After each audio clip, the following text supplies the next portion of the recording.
Tonight, former Paralympian Oscar Pistorius freed from a South African prison over a decade after murdering his girlfriend.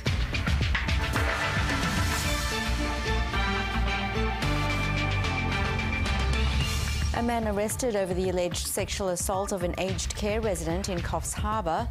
Nurses and midwives reluctantly conclude their long-running battle with the WA government over pay and conditions. And Australia's still in a dominant position amid a sea of pink in the third cricket test against Pakistan.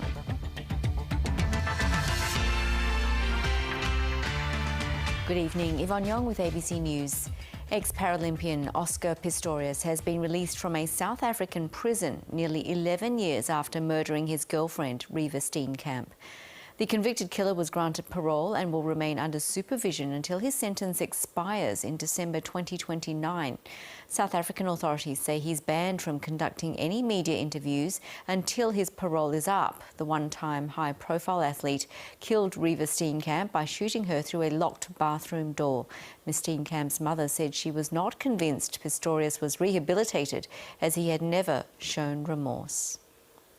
Kelly Phelps is a senior lecturer in criminal justice. She explains the conditions of his release. The department has made reference to the usual conditions that would attach to parole.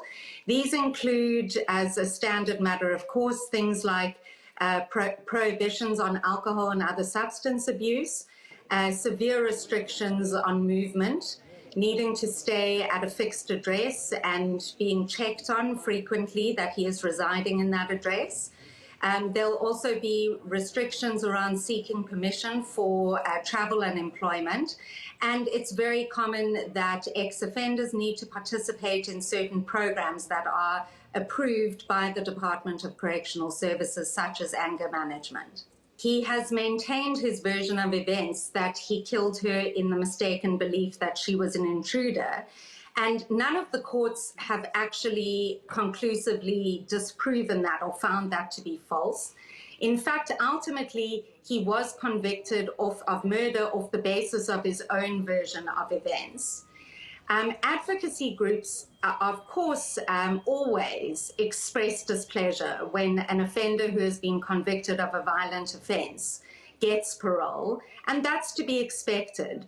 But from the perspective of the welfare of the state and the public interest, it's really critical that offenders or ex-offenders can achieve parole, because we need to get them back into society, contributing to society, rather than keeping them in prison, living off taxpayers' funds and further draining society. A man is behind bars tonight, charged over an alleged sexual assault of a 76-year-old woman at a New South Wales nursing home. The woman is being cared for by family after the attack in the early hours of New Year's Day. The aged care home and others in the area are now conducting security assessments to ensure residents feel as safe as possible. 3 days after an attack police have described as horrendous, officers moved in on their suspect. To break into a nursing home, you are only going to find vulnerable people living there. So it beggars belief that someone would do this. Police allege 29-year-old Hayden Carl Skinner placed a stocking over his face and gained access to a Coffs Harbour aged care home through a courtyard in the early hours of New Year's Day. He's then accused of entering the room of a 76-year-old woman and sexually assaulting her. Police say she fought back, kicking her attacker in the groin and scratching his face. Physically, she has bruises and scratches. She's well supported by family, but as you can understand, an attack like this in the security of your own bed is very difficult to come to terms with. People in the area have been shocked by the allegations. We heard and saw a few deputies and obviously detectives the past few days and whatnot, so I guess hearing more about it was pretty confronting today. This street isn't known for that sort of thing. There's quite good people live on this street. Yeah. The nursing home emailed residents and their families on New Year's Day, detailing increased security and the support it was making available. In a statement, the aged care facility said it's working closely with police and is grateful for their swift action, support and cooperation. Those with loved ones there have told the ABC they're reassured by the home's response to the incident. The alleged offender did not apply for bail and the case will return to court on Monday. Claudia Jambor, ABC News, Coffs Harbour. A man has been charged with a number of offences after allegedly attacking 3 women, including an 81-year-old grandmother, in a New South Wales hospital early yesterday morning.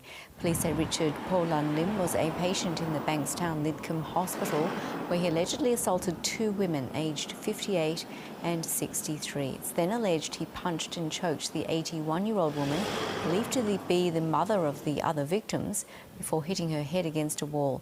She lost consciousness and remains in a critical condition with severe facial injuries and bleeding in the brain. The woman's family says she has more than 100 grandchildren and that the attack was despicable and unprovoked. The accused, who's known to police, didn't apply for bail and will be back in court late next month. Nurses and midwives have reluctantly concluded their long-running battle with the WA government over pay and conditions. Union members have voted to accept one of 2 offers put to them. It's a last wage deal that will fall under the WA government's blanket public sector wage policy, which was abandoned last month. Scenes like this emblematic of the battle between WA's nurses union and the state government, which boiled for almost 2 years. 5% is what the Australian Nursing Federation demanded. But a blanket public sector wages policy meant the government wouldn't budge above a 3% rise or $60 a week, whichever was higher. Today, union members voted to accept that deal. I completely acknowledge and support the nurses and midwives. We are worth so much more than what we've been given. However, we couldn't do any more in this negotiation and I had to bring it to an end. The deal comes with a bonus allowance, which means pay rises will be higher than the 3% on paper. Nurses and midwives at the lowest salary levels will effectively receive a 5.06% pay rise backdated to October last year. Nurses in the mid-salary range will get a 4.21% pay bump. The highest paid will get 3.67%. The EBA will also mean nurse-to-patient ratios, currently only in place at Perth Children's Hospital's emergency department, will become enforceable across the state. Yeah, we're now concentrating on the future. We've got a lot of work ahead of us in implementing nurse and midwife to patient ratios. We're looking at that for patient safety to ease the workloads of the nurses and midwives in WA Health. The ANF's deal marks the end of the McGowan-era one-size-fits-all public sector wages policy, with the Cook government opting to return to enterprise bargaining.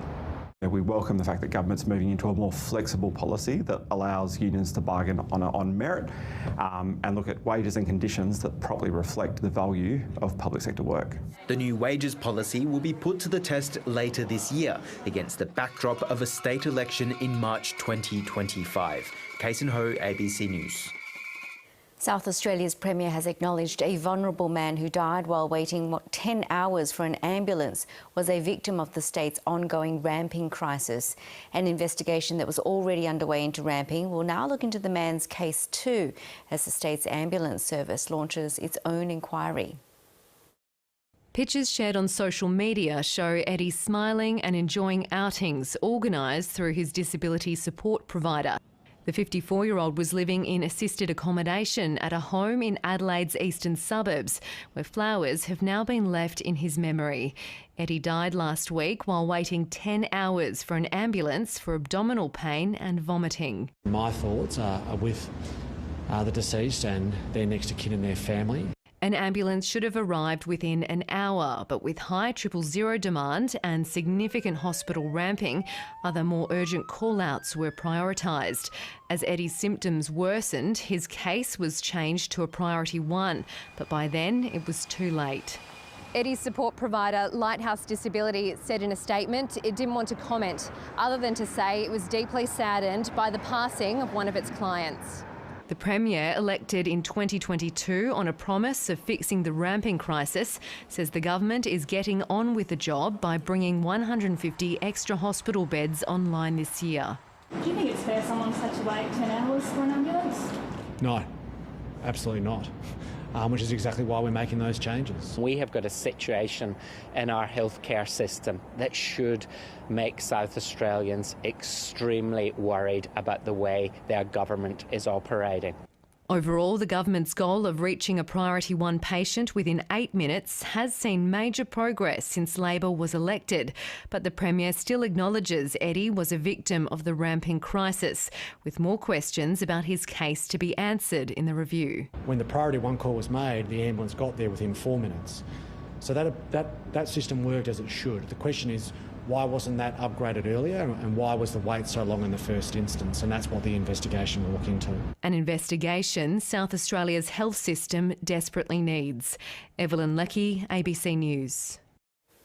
Police have declared a crime scene at a house in Hobart's northern suburbs where firefighters found a body this morning.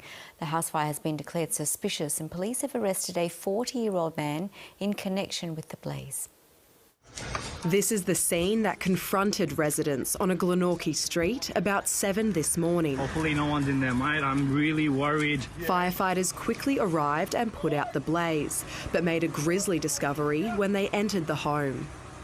Sadly, a body has been located in a room of that residence.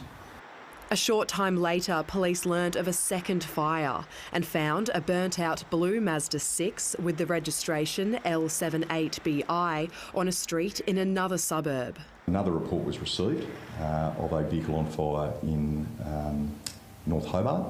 Now, our inquiries have established that that vehicle is linked to the Sanders Street address. Police believe the two fires are connected, and while they don't yet know how the fatal house fire started, they've declared it a crime scene. 40-year-old Hobart man has been taken into custody and is assisting police with their inquiries. Police say it will take some time to formally identify the person found in the house.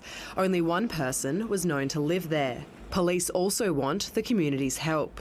We'd certainly like to hear from anyone that may have observed a blue Mazda travelling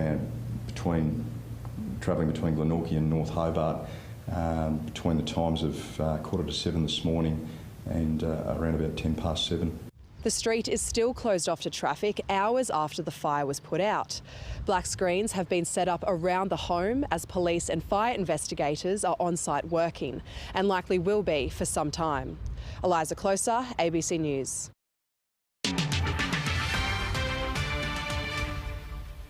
Thousands of people have attended the funeral of the Hamas kingpin who was killed in a drone strike earlier in the week.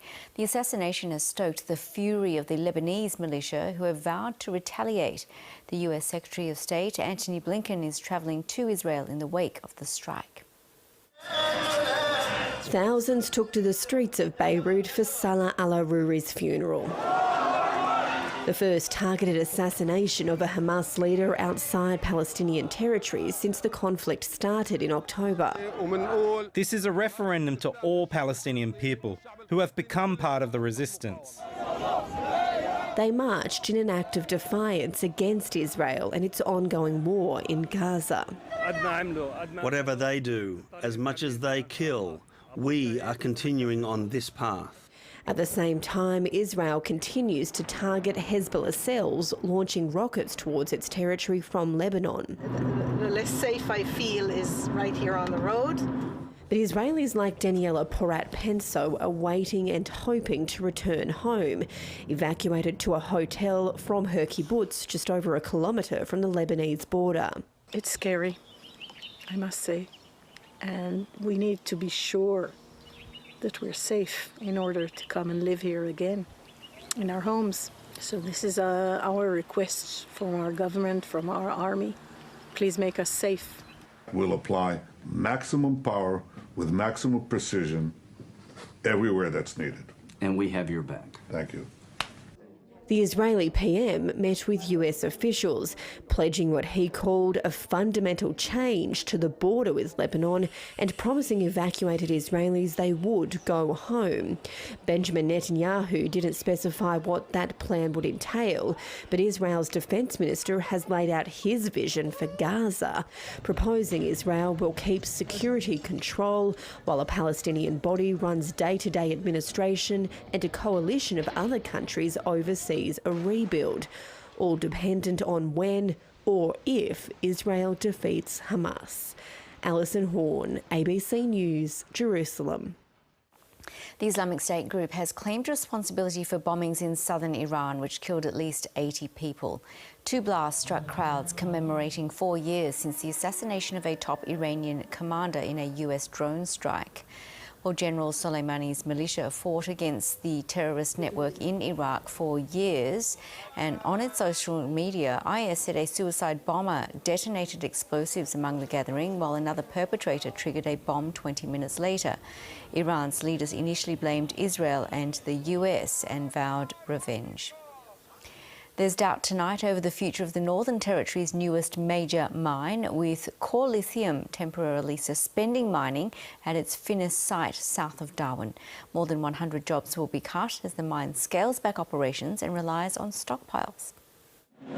Less than a year ago, the government was singing Core Lithium's praises. It's a great day for Core Lithium and it's a great day for jobs, jobs, jobs. As it shipped 15,000 tonnes of spodumene concentrate to China. Now it's a matter of peaks to pits. Poor market conditions and a tanking global price for lithium has the mine downing tools and relying on stockpiles it's already mined.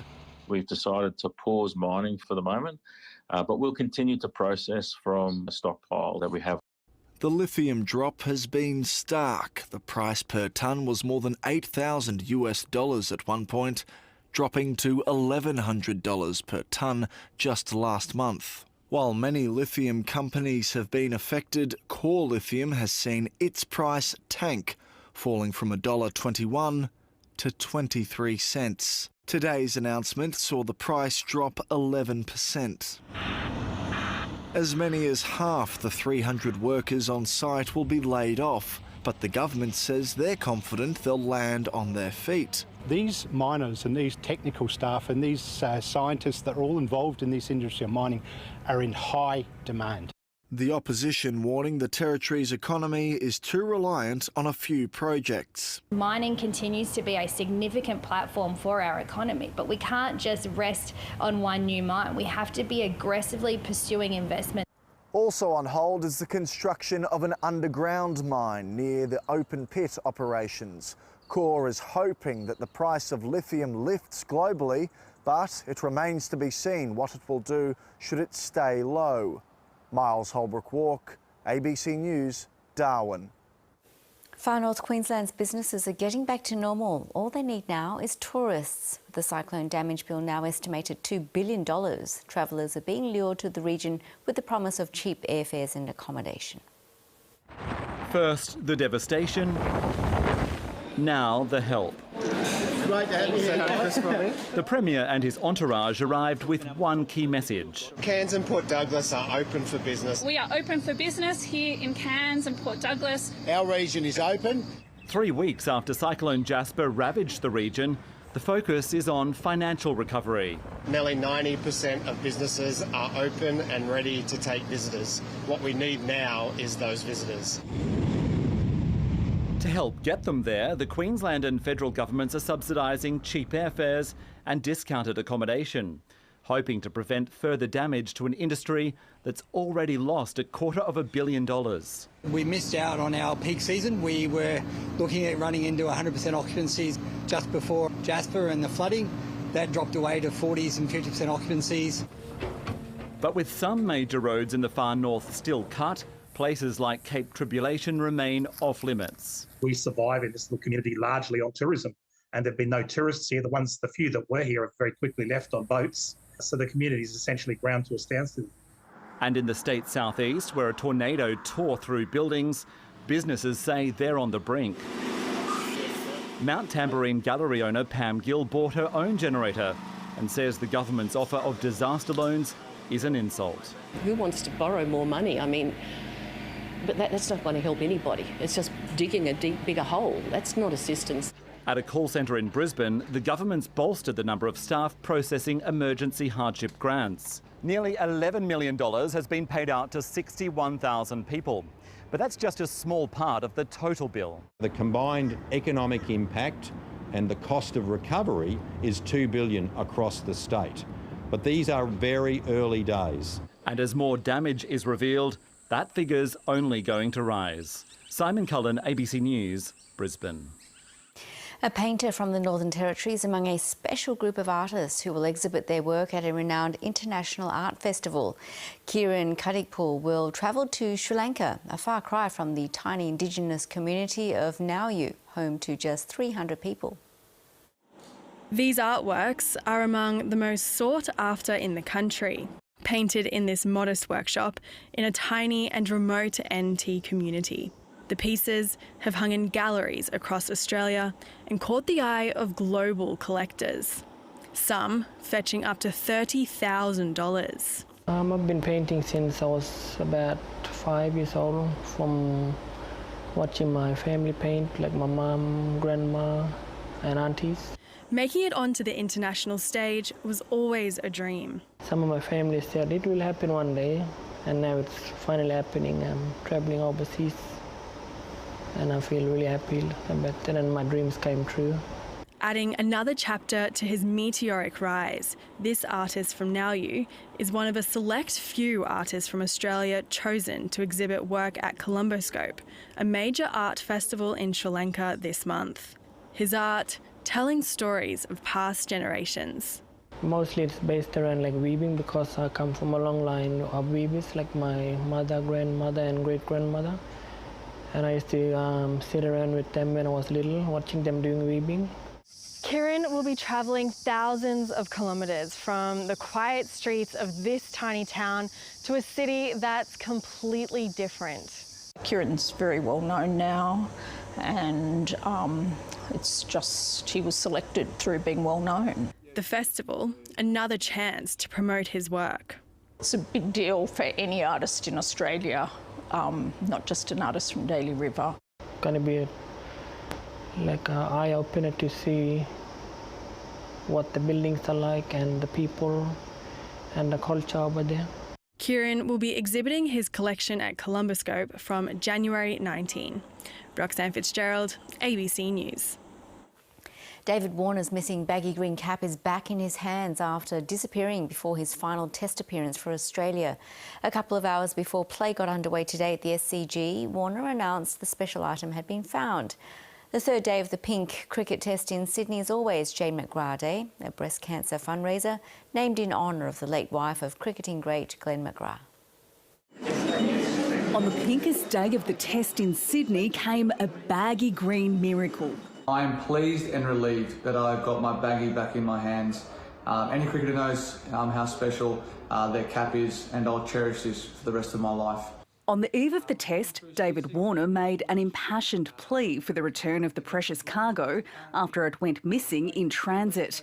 Cricket Australia says it was found packed in a bag at the team's Sydney hotel. This is something that can't be bought in a shop. It's got to be earned. David Warner has earned it. This is a wonderful send-off here at the SCG. The armchair experts were a little more brutal, blaming the missing merch for the outgoing opener's less than ideal start to the test. If they found it first, you might have scored a ton. From police ponies in pink to patriotic patrons, the SCG was looking blush. Why not dress up, get amongst it, and all for a good cause? The McGrath Foundation's goal is to provide all breast cancer patients with support. Every family, every individual going through breast cancer has access to the free care of a breast care nurse where they live. Patients say that's invaluable. It wasn't until I had Charlotte that, you learn more about what each of them is and why is your treatment different to someone else's. It's been 16 years since the first Jane McGrath Day. In that time, it's grown enormously. Its success is something Glenn McGrath says Jane would have been thrilled with. To see the whole SCG awash in pink, to see the crowd turn up in pink the way they have, has turned this into a very special event. The official morning tea fundraiser was the biggest one yet. Even politicians put regular colours aside. Penny Timms, ABC News, Sydney.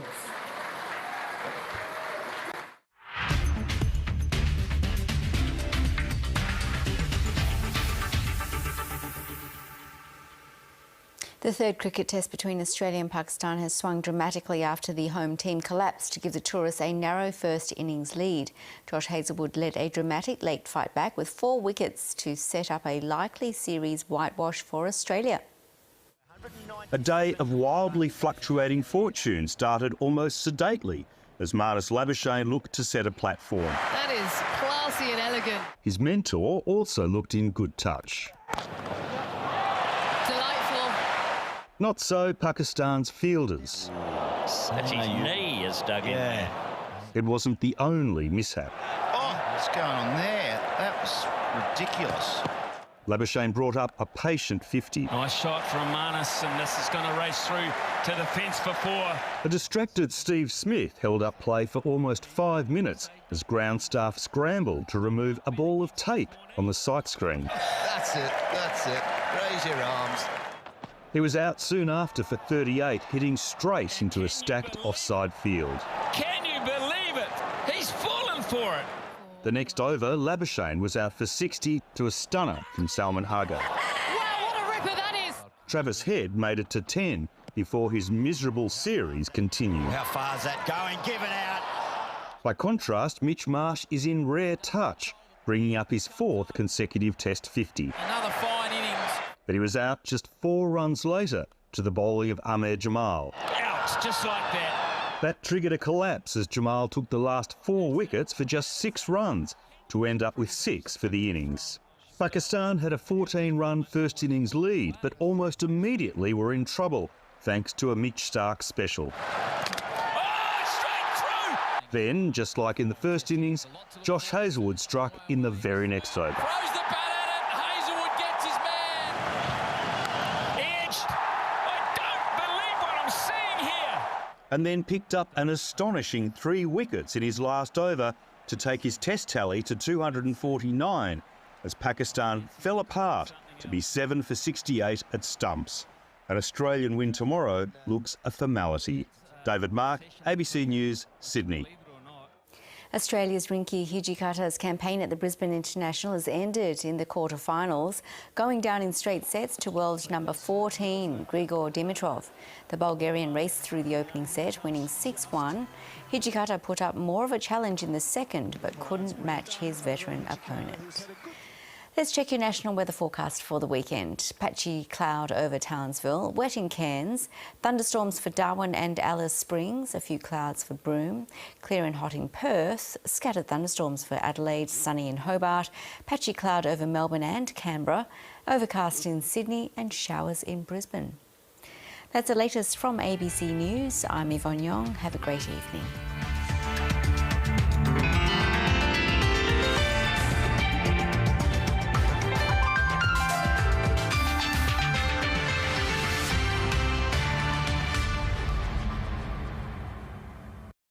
Big